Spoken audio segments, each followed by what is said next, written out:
복된 소식 아름다운 소리 AM 1590kHz 시카고 기독교 방송입니다.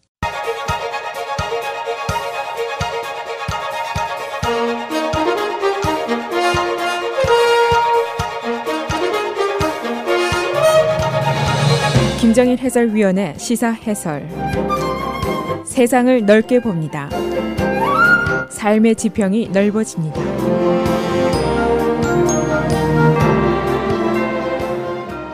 시사 해설입니다.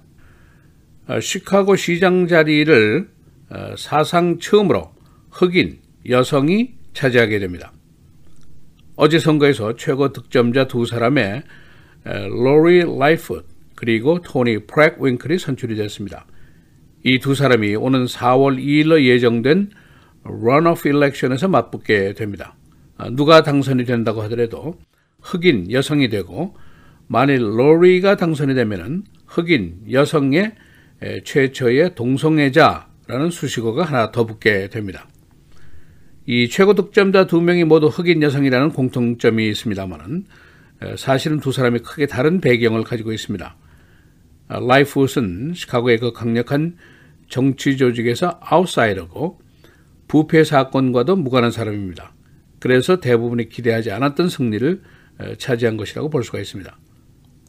그러나 프랙윙클은 시카고의 전통적인 이 정치 조직에 속해 있는 인물이고 버크 스캔들에도 깊숙이 관련이 되어 있는 사람입니다. 그래서 정치적인 부패 혐의 속에서 살아남은 사람이다라고 볼 수가 있습니다. 그래서 오늘은 어제 있었던 시카고 시장 선거의 결과, 또 앞으로의 선거전에 대한 예상, 시카고의 문제점들은 무엇인지, 또 두 사람의 인물평을 정리해 보겠습니다. 우선 어제 선거 결과입니다. 개표가 95% 진행된 오늘 아침 7시 현재 1위 로리 라이풋 전체의 17.5% 9만 표를 득표를 했습니다. 그리고 2위에는 토니 프랙윙클 16% 8만 2천 표를 득표했습니다.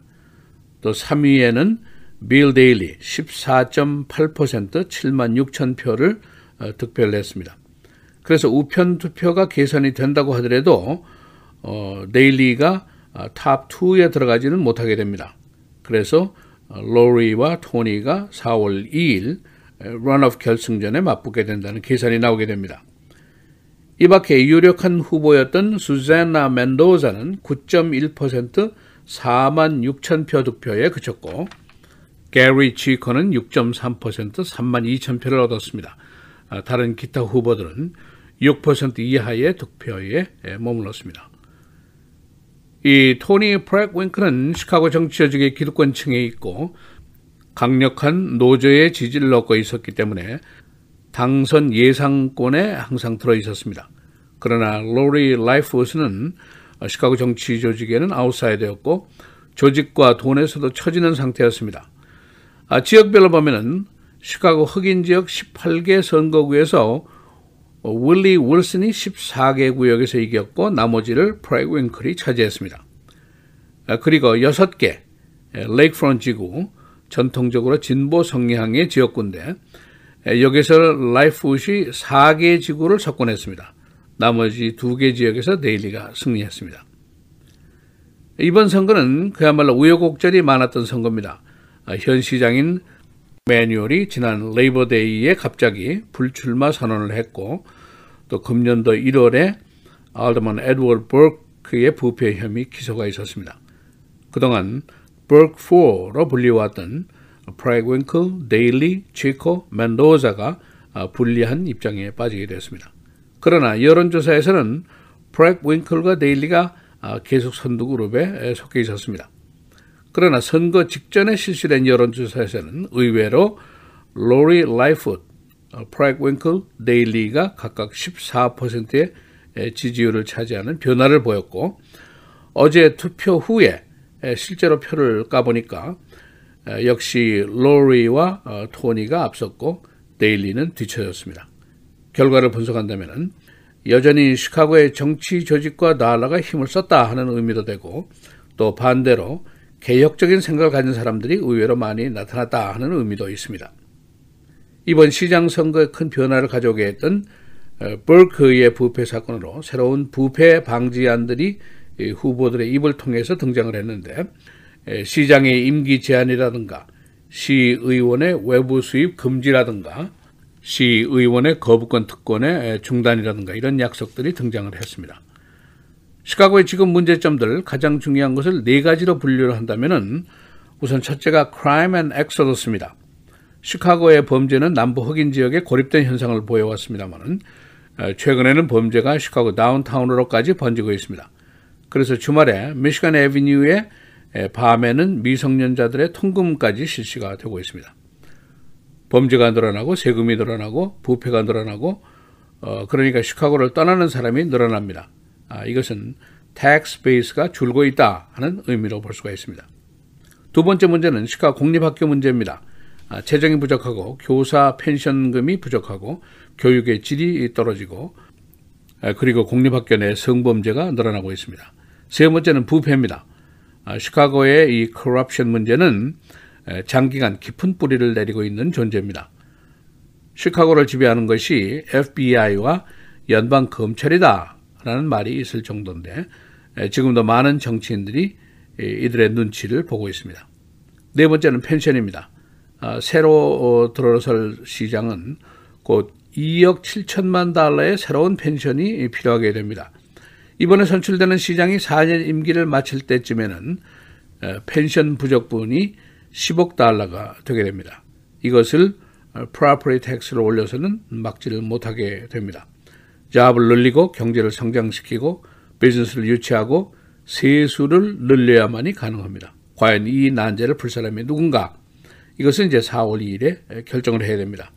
이 난제를 풀지 못하면은 시카고의 그늘에 있는 서버브도 큰 시련을 겪게 됩니다. 이 두 사람의 간단한 경력입니다. 로리 라이풋, 흑인 여성이고 동성애자입니다. 56살, University of Michigan, University of Chicago의 학력을 가지고 있습니다. 연방 검사를 역임했고 로펌에서 파트너를 했고 시카고시의 경찰 개혁 감독 책임자였습니다. 범죄, 부패 척결, 그리고 부동산 세금의 누진세 적용, 이민국 경찰 없애기 이런 것들을 지지하고 있습니다.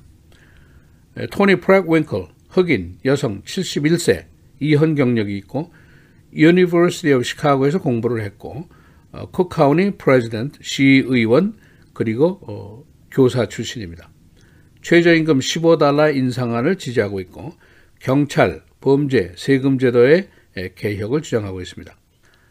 그리고 시카고 공립학교의 폐교를 중단할 것, 또 시의원의 외부 수입을 금지시킬 것 등을 주장하고 있습니다. 이 runoff election은 오는 4월 2일 화요일에 실시가 됩니다. 시사해설 김재일입니다.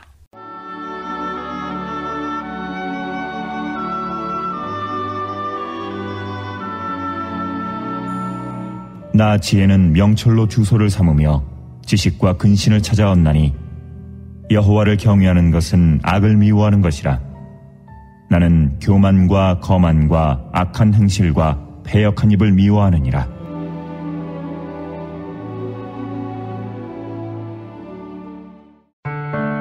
미디어를 통한 세계 선교를 꿈꾸는 KCBS.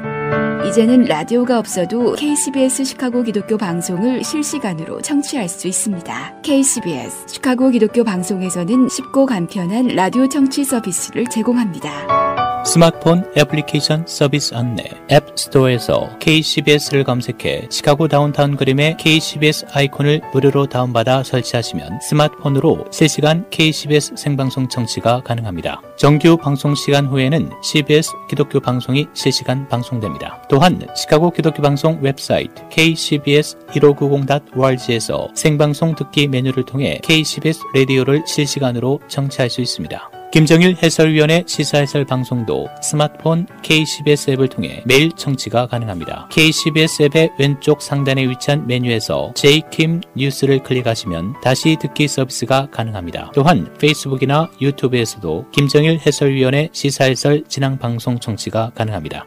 KCBS 실시간 청취 서비스에 관한 자세한 사항은 시카고 기독교 방송 전화 847-583-영원구원 583-영원구원번으로 문의하시기 바랍니다.